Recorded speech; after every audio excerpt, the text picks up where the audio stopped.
ቶሎ መጨረስ ያለበት ባል ካለሽ ማድረግ ያለብሽ ነገሮች እነዚህ ናቸው። ስለዚህ ባሎች ለሚስቶቻችሁ ሼር አድርጉላቸው። መጀመሪያ የቶሎ መጨረስ በትክክል አለበት ወይ ነው።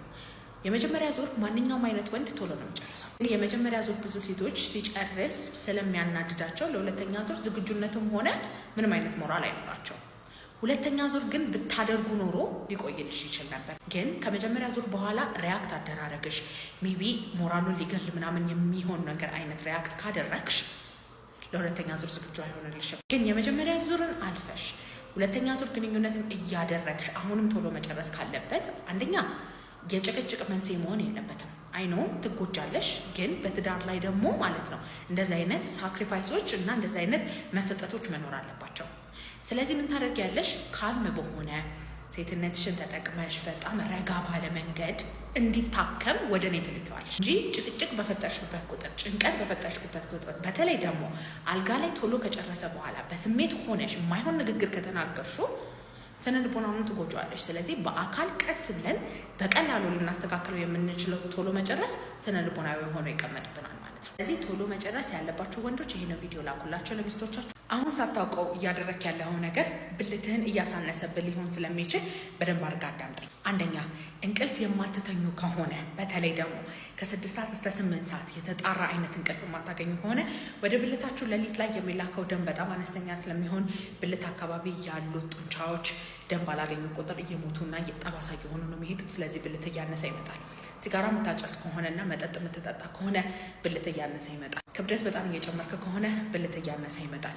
ቴስቴስትሮን በተለያየ ምክንያት እያነሰ ከሆነ በተለይ ደግሞ ፕሮቲን ያላቸው ምግቦችን ማትመገብ ከሆነና ክብደት ያላቸው እንቅስቃሴዎች የማታደርግ ከሆነ ቴስቴስትሮን ሊያንስ ስለሚችል እሱ የብልት ማነስ ሊያመጣብህ ይችላል። ብልት መጣመም ካለ በተለይ ደግሞ መጣመሙ በጣም የተጣመመ ከሆነና ህመም ካለው የብልት ማነስ ሊያመጣብህ ይችላል። ቆዳ ላይ ያሉት የተለያዩ አይነት ኢንፌክሽኖች ጠባሳ ሊፈጥሩ ስለሚችሉ ብልት እንዲያንስ ሊያደርገው ይችላል። እድሜ በጨመረ ቁጥር እዛ አካባቢ ያሉት ጡንቻዎች እየከሱ ስለሚመጡ ብልት ሊያንስ ይችላል። የልብ ህመም፣ ኮሌስትሮል፣ ስኳር እና ደም ግፊት ካለባችሁ በማንኛውም እንደዚህ አይነት ነገር ብልት ሊያንስ ይችላል። የብልት አለመቆም ችግር ካለባችሁ ብልታችሁ ወደ ማነሱ ነው የሚሄደው። ቢካዝ ብልት ሲቆም ነው ወደዛ አካባቢ ደም የሚሄደው ጡንቻዎቹ የሚመገቡት ማለት ነው። ገና ሳይዙ ማለት ነው ማክሲመም አድርጎ ከመቀነሱ በፊት የብልት አለመቆም ችግር ካለባችሁ ታከሙ። እነዚህ ነገሮች አስተካክሉ ምለው አንዴ ብልት ካነሰ ማስተካከል አይቻልም። የሚያሳድግ ማንኛውም አይነት ሳይንስ ያረጋገጠው ነገር ስለሌለ ከቀድሞ መከላከል ነው የሚሻለው። እነዚህ ነገሮች አኗኗር ዘይቤያችሁ ላይ ካለ ለመለወጥ ሞክሩ። የብልት አለመቆም ችግር ካለባችሁ ደግሞ ብልት ማሳነስ ሳይመጣ በፊት አሁኑኑ ደም ስር ላይ፣ ሆርሞን ላይ፣ ነርቭ ላይ ያሉ ችግሮችን ማሳከም አለባችሁ ማለት ነው። በጣም ነጭናጫ የሆነ ነገር ነው ብልት ማለት። ጭንቀት አይፈልግም። ስለዚህ ለሁለተኛ ዙር ዝግጁነት ለማድረግ ራስህን ባስጨነቀው ቁጥር ለሁለተኛ ዙር ዝግጁነትህ እየቀነሰ ነው የሚመጣው። ወይኔ ጉዴ አልቆምም በዚህ ሰዓት፣ ወይኔ ጉዴ ሚስቴ ደግሞ ትፈልጋለች፣ ወይኔ ጉዴ አብጥጣ እያየችኝ ነው፣ ወይኔ ጉዴ ምናምን ባልክ ቁጥር ብልትህ አይነሳም። ስለዚህ ማድረግ ያለብህ ነገር ሪላክስ ማድረግ። ባለቤትንም ንገራት፣ ጊዜ ስጪ፣ ትንሽ መነካካት፣ መሳሳም፣ ከዛ በኋላ ቀስ እያለ ራሱ ብልት ይነሳል። አትታገለው፣ አትጨነቅበት፣ ሰዓት ገደብ አትስጠው። የመጀመሪያ ሁለተኛ ሶስተኛ መደጋገም በጣም የተለመደ ነገር ነው። ግን ስቲል ግዴታ ደግሞ ነው ብለህ ራስህን ማስጨነቅ የለብህም። ለሁለተኛ ዙር ዝግጁነት ማጣት ሆርሞን ላይ፣ ደም ስር ላይ፣ ነርቭ ላይ፣ ከምንም ነገር በላይ ደግሞ ሳይኮሎጂ ላይ ያሉ ችግሮች ሊኖሩት ስለሚችሉ መታከም ትችላለህ። ወንድ ልጅ በወር 2 ጊዜ ብቻ ቢያደርግ ለጤንነቱ ችግር አለው ወይ? ግንኙነት መታቀባችሁ ምንም አይነት የሚያመጣባችሁ ችግር የለም። ባይዘይ አንዳንድ ሰዎች ካንሰር ያመጣል ይላሉ። አንዳንድ ሰዎች ግንኙነት ላይ ያላችሁ ጉብዝና እየቀነሰ ይመጣል። ኖ ፕራክቲስ ማድረግ ቆንጆ ነው። ግንኙነትን ተደጋጋሚ ማድረግ ቆንጆ ነው። ግን ግንኙነት የምታደርጉበት ሁኔታ ላይ ካልሆናችሁ መብታችሁን አለማድረግ ምንም አይነት ነገር አይፈጠርባችሁም። ብዙ ሰዎች ደግሞ ግንኙነት አለማድረጌ ሜቢ የዘር ፈሳሽ የሆነ ነገር ይፈጠርብኛል ወይም ብልቴ ግንኙነት ማድረግ ይረሳል ምናምን ብላችሁ እንዲሁም ወደ ሴጋ መምታት ስትገቡ ነው ችግር የሚፈጠረው። ብዙ ወንዶች ሚስት ስለሌላቻቸው ይጀምራሉ እንደዛ አይነት ነገር ቢካዝ ግንኙነት አለማድረግ የሚያመጣው ችግር አለ ተብሎ የተነገረ መላምት ስላለ ነው። እንዲሁም ሴጋ መምታቱ ነው ጡንቻ ላይ ያለ ችግር፣ ነርቭ ላይ ያለ ችግር፣ ሆርሞኑን ምናምን አዛብቶ ለተለያዩ ስንፈተ ወሲብ የሚዳርጋችሁ እንጂ ግንኙነት አለማድረጉ አያመጣባችሁ። ወደ ሴጋ መምታት ፕራክቲስ ውስጥ ያላችሁ አሁንና ስንፈተ ወሲብ እያጋጠማችሁ ያላችሁ ሰዎች ደግሞ ባዮ ላይ ባለው ስልክ ቁጥር ደውላችሁ ቀጠሮ አስይዛችሁ መምጣት ትችላላችሁ። በሬ ሁል ጊዜ ክፍት ነው። ባይ ባይ። አንዳንዴ ብልት አይቆም፣ አንዳንዴ ቶሎ ጨርሳለሁ፣ አንዳንዴ ሳልጨርስ እነሳለሁ፣ አንዳንዴ ደግሞ ፍላጎት አንዳንዴ አይደለም ስንፈተ ወሲብ አብዛኛው ጊዜ። አንዳንዴ በሚገጥማችሁ ነገር ስንፈተ ወሲብ አለባችሁ ከተባለ ደን ዓለም ላይ ያለው ወንድ በሙሉ ስንፈተ ወሲብ ሊኖርበት ነው ማለት ነው። ስትረስድ ስትሆን፣ ሲደክም፣ ስራ አካባቢ ሲያጨናንቅ፣ ፋሚሊ ላይ ያሉ ነገሮች ሲያጨናንቁ ብልት ሊፈሰፈስ ይችላል። ቶሎ ሊጨርስ ትችላለህ። እናካተው ግንኙነት ሊያስጠላ ይችላል። ስንፈተ ወሲብ አለብህ ግን አያስብልህ። ስንፈተ ወሲብ ተብለው እንዲመደቡ ቶሎ መጨረስም ቢሆን፣ የብልት አለመቆም ችግርም ቢሆን፣ ዘግይቶ መጨረስም ቢሆን፣ ፍላጎት ማነስም ቢሆን፣ ለሁለተኛ ዙር ዝግጁነት ማጣት፣ እነዚህ በሙሉ አንደኛ 6 ወር መቆየት አለባቸው። ሁለተኛ በ6 ወር ውስጥ ግንኙነት ማድረግ አለባቸው።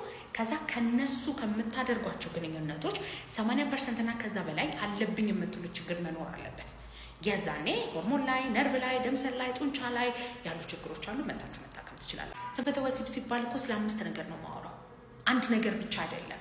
ስንፈተ ወሲብ በስሩ ብዙ ነገሮችን ይይዛል። ብልት አለመቆም ችግርን ያካትታል። ማለትም አንድ ወንድ ጧት ብልቱ ማይቆምለት ከሆነ ወይም በግንኙነት ጊዜ ጭራሽ ማይቆም ከሆነ፣ ልፍስፍስ ከሆነ ወይም ቆመልኝ ብሎ ሲደሰት መሀል ላይ የሚልፈሰፈስበት ከሆነ የብልት አለመቆም ችግር አለበት እንላለን። ቶሎ የሚጨርስ ከሆነ ከ3 ደቂቃ ከ1 ደቂቃ በታች ከመጀመሪያ ዙር ያለፈ 6 ወር የቆየ 80% የሚያክለውን ግንኙነቶቹ የሚይዝበት ከሆነ ቶሎ መጨረስ አለበት እንላለን።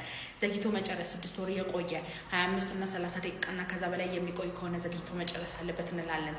በጭራሽ ፍላጎት ከሌለው በሳምንት ምንም አይነት ግንኙነት ማድረግ የማይችል ከሆነ እሱም 6 ወር የሚቆይ ከሆነ የፍላጎት ማነስም ሁለተኛ ዙር ዝግጁነት ከሌለው ጭራሽ ፍላጎትም ከሌለው ከዛ በኋላ ደግሞ ፍላጎቱ ኖሮት ግን ብልቱም ዝግጁ ማይሆንለት ከሆነ ለሁለተኛ ዙር ዝግጁነት ማጣት እንለዋለን። ስለዚህ እነዚህ 5ቱን ከስንፈተ ወሲብ ስር ነው ያሉት። ኦኬ።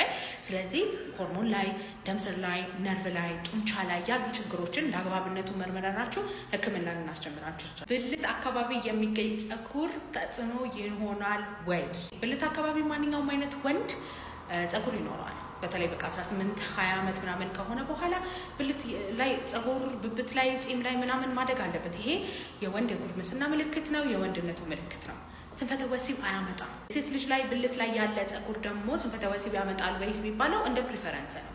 አንዳንድ ወንዶች ላይ ፈልጉት ይችላሉ። ስለዚህ ስለሚያስጠላቸው ብልታቸው ሊፈሰፈስ ይችላል ምናምን። ካልሆነ ደግሞ ካላስቸገራቸው ችግር የራስ ብልት ላይም ሆነ ባለቤት ብልት ላይ ምንም አይነት ፀጉር ቢኖር ብልት አለማቆም ወይም ቶሎ ስትጨርስ ወይም ብልት መሀል ላይ የማልፈስፈስ ምናምን አይነት ነገር የለውም። ፀጉር ላይ ያሉ ችግሮች አይደለም ብልት የሚያልፈሰፍሰው። ኦኬ። ደም ስር ላይ ችግር አለ ወይ፣ ጡንቻ ላይ ችግር አለ ወይ፣ ነርቭ ላይ ችግር አለ ወይ፣ ሆርሞን ላይ ችግር አለ ወይ የሚሉት ነገሮች ናቸው። ማንኛውም ስንፈተ ወሲብ መታከም ከፈለጋችሁ ባዮ ላይ ባለው ስልክ ቁጥር ደውላችሁ ቀጠሮ ማስያዝ ትችላላችሁ። በሬ ሁል ጊዜ ክፍት ነው። ባይ ባይ። ስንፈተ ወሲብ ሕክምና ዋጋው ስንት ነው? አንድ ሰው ቢሮዬን አንኳኩቶ ሲመጣ ብዙ አይነት ጥያቄዎች እጠይቃቸዋለሁ።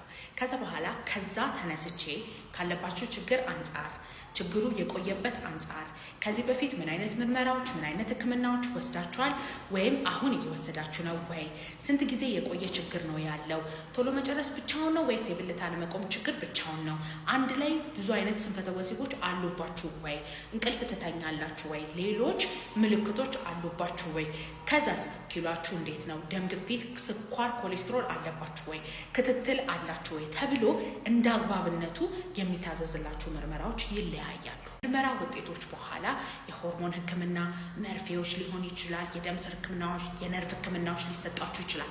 ስለዚህ እንደሚታዘዝላችሁ መድኃኒት ደግሞ ዲፔንድ ያደርጋል። ስለዚህ እንደዚህ ተብሎ ዋጋ ሊነገራችሁ አይችልም።